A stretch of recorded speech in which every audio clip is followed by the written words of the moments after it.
درب جيفتا اللهين هويجي والدين كحريسة بناندا صاحب يوهلو للنقضي ماندوريا الله يقان حبقتا يا مدين كيودن بيه كسو بدن يسوقيا ذي فرس مقالها مقالة برعو مدلقة جوغا سنة وحاو كعي حلبان مبارك بيدي وكميدا قولها ديقان كدقمدا برعو درب جيفتا كحرية إسلامر كان بدلين للشودة وحانا ما انتستيو ذا جيرا ماير كمقالة برعو محمد مراد قار كميدا بهدا دولة هوسيها يدى الدعوة الإسلامية هيا سيو ذا جيرا ودقح دقاي قبل الدونيين binayo dhismo ballaaran oo lagu dhaqan celinayo darbi jiifta iyo masaajid ay ku cibaadeysan doonaan walow ay hadda ku jiraan guri kiraa munaasabad kooban oo loo sameeyay dhagax dhigani ayaa waxa faahfaahiyay duqa degmada Burco Maxamed Muraad xogayaha dawladda hoose iyo Mukhtaar oo ka socday hay'adda khayriga ee dhisaysa masjidkani waxaana hadaladoodii kamid ahaa halkan aan joognaa waxa fadhiyo cusbayd Euro Village loo oran jiray waxaan halkan dhagax dhignay maanta biidnillaahi xarun loogu talagalay darbi jiifka magaalada Burco ama gobolka Togdheer in lagu xanaaneeyo dhulka waa dhul danguuda oo ay bixisay dawladda hoose degmada Burco goobtii lagu cibaadeysanayayna ayadana dhagax dhigay ku jirta waxaana hirgelinaya munadamada inagala joogo wakiilkooda Sheekh Mukhtaar إلى منظمة الدعوة الإسلامية منظمة وإذا وأمها نقلنا وأيو وحوه إلى رسولك إلى سبحانه صلى الله عليه وآله وسلم والسمين شري وحها مركم يلدقوا مساجد اسمها أقوامها ما لبضن بالسك عشان دونا والاسمي اسم الله سلك عشان دونا بإذن الله هنا دبير بو بلاد مدونا una dhamaan doona waxa ricaayadooda ama ilaalintooda gacanta ku haya xilbaan mubaarak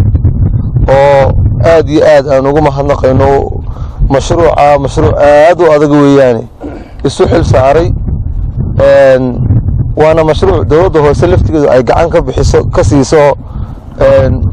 masaarif bilaa ay carruurta u qortay walow aan badnayn إن شاء الله سنة دنبه نكردين دونه كان جوجنو أو حافظي يورو فيلنج وحنا سيبونا بنوع إن المانت هل كان رجع حدقنو ولأن يرتاد بتشيف كاهي إن المانت هل كان رجع حلو لجنو اسمها اللغة بلا بيو ممكن أنت تقول نسيت هرا الله شيء دولة تخصص بحسين وعلى الله سبحانه وتعالى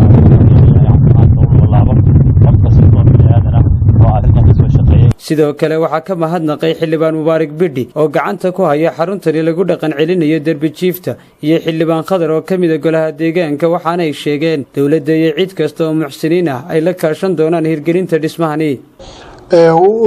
sala socoteen waxaan hadda maartay maayirka magaalada Burco noo soo maartay dhagax dhigay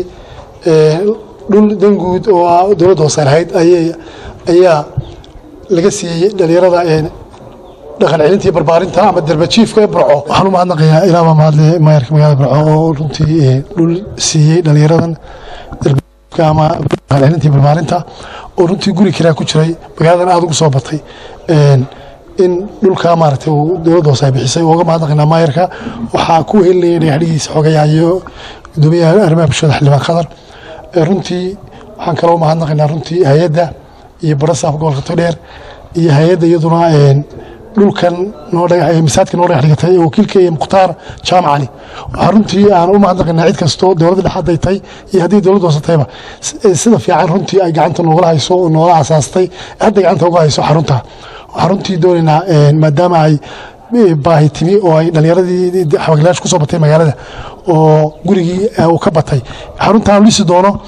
runtii ay naga qayb galaan dhismaheeda misaadkii waa loo dhisay laakiin dhismaha waxaanu ka codsanaa qurba jooga iyo cid kasta oo khayrka jecel wanaagga jecel inay naga qayb galaan oo waa tobankii dambe Ramadaan ay wixii ay sadaqaysanayaan ama fidriya ay insha Allah noo ugu deeqaan dhalinyaradaas iyo masaajidkii oo la socda xarujeen si dhaqso u hirgasho waxaa ka markaa wixii hadalay hore baayirkay baa ka hadlay xogayaa waxaan ku kaabayaa oo kaliya dadka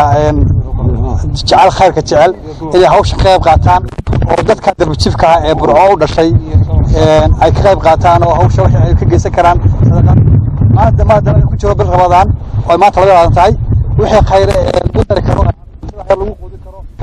inay siiyaan oo ugu tabarucaan. geesta kale barasabka gobolka Togdheer Maxamed Ibraahim Qabyo Tire oo qurba joogta ugu baaqay inay ka qayb qaataan dhismahan loo binaynayo darbi jiifta.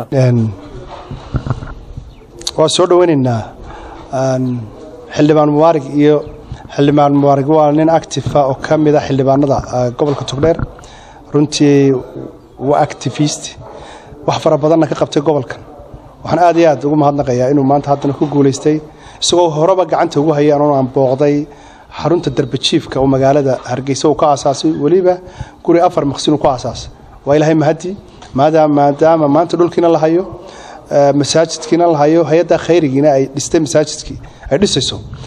maayirkuna uu bixiyay dhulkii. waxaanu halkan fariin u marinayaa anigu qurba jooga meeshaan labadeedaba ka nimi.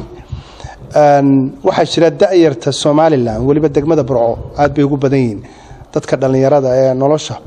aan awoodi karin laakiin meelaha taagan aan xataa 3 meel awoodi karin kuwa waxaan u baahanahay inaynu xarun aynu ku barbaarino dhaqankooda iyo aqoontooda aynu ku dhisnayno helo. xaruntiina waa taamaanteena la siiyay. waxaan u baahanahay dhismi waxaan ka baahanahay tiin qurba jooga in contribution-kiina awal baa bixin jirteen isla soo garab taagi jirteen waxyaabaha khayriga ama had iyo jeer danta guud noocaas oo kala ina naga soo caawisaan siiba UK oo ah hadee base-kayga meesha aanu ka nimi xildhibaan Mubaarak aniguba ee Europe kalaba waxaan faraynaa oo aan leenahay oo ka codsanaynaa in arinta darbi jiifka wadanku aad bay u badan. waxa ogtiin generation-kan imanka kacay 70% ma dhalinyaro 100% haddana 40 ba wax ka yar ah 15 ka 20 jir. marka xoog bay u badan yihiin. waalidiintii ma awoodi karaan carruur fara badan bay haystaan. in badan waxa jirta aan salaanka si fudud uga dhacaysa si aan kuwa u qabanno oo aanu inankaasi ama inooga tahriibin ama aanu drugs wax inooga qaadan ama aanu xabag meelaha ku cabin. waxaan u sameynaa xaruntaana waxa ka madax walaalkeen xildhibaan Mubaarak waxaan ka codsanaynaa inaad taageero mugle halka ka bixisan. hase yeeshee dhismahani cusub loo dhagax dhigayo darbi jiifta ayaa haddii ay suurtagal noqoto wax badan ka bedeli doonta xanaanaynta iyo badbaadinta carruurta la daristay maandooriyaha ee ka galbatay nolosha. Khadar Cabdirasaaq Salebaan Khadar Hanad, shabakada caalamiga ee Wanaag News, magaalada Burco.